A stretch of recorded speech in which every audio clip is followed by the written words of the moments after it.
racing go-karts when I was like 8-ish, something like that. And and it started out as kind of a small local thing, and then it got more serious over time.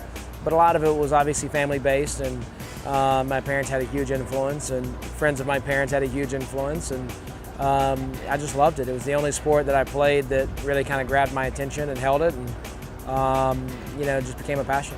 So from go-karts, I went to the Allison Legacy Series, 3/4 scale Cup cars, and then on to the NASCAR Weekly Racing Series, and then to the Hooters Pro Cup Series, and then on to the NASCAR Busch Series. Basically, one of my primary sponsors through most of my racing career was a guy named Bunk. We call him Bunk. His name's Larry Nichols. He was like another grandfather to me. He was my dad's partner.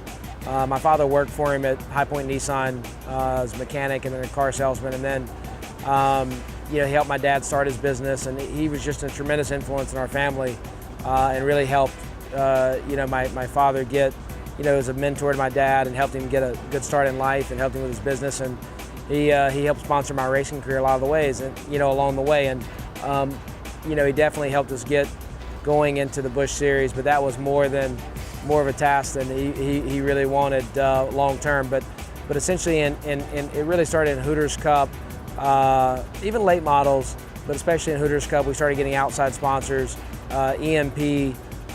We did some stuff with the Army, but a lot of it was EMP. EMP had a huge influence in the Hooters Cup, and then going into the Busch program. They were phenomenal partners and became good friends.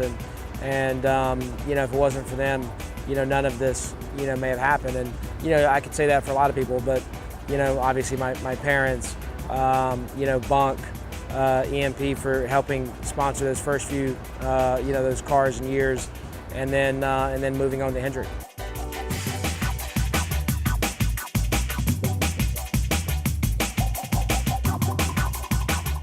It was a great opportunity. I mean, it was, I think I was so young, I didn't even think of it as pressure. I was just so happy and just going. Obviously it's definitely something you're in good equipment. You got to win. You want to win, but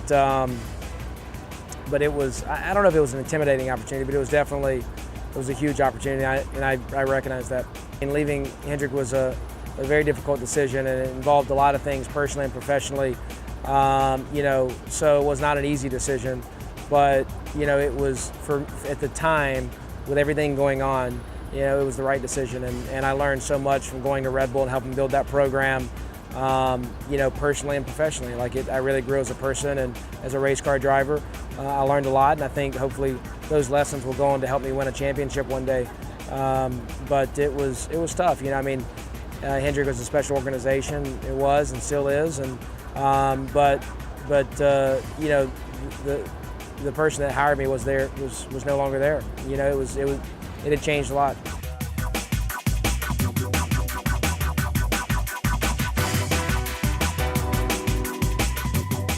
It was educational. It was tough, challenging, frustrating at times, but very rewarding. I had so much fun. Working with Red Bulls, and they were an incredible partner. I got to experience and do so many things, and I think being a part of a new organization, I learned so much. Being on the ground level, helping to hire and people, and being a part of the organization, and being more than just a driver, and then it was so rewarding to go on to win those poles and win those races and make the chase. Knowing where we had come from and where we started, it was probably one of the most rewarding things in my career. But it was difficult. No doubt. At times it was frustrating, and obviously them, after everything we'd built, them deciding to leave the sport was frustrating. But it doesn't take away from how rewarding it was when we were succeeding after just such a short period of time.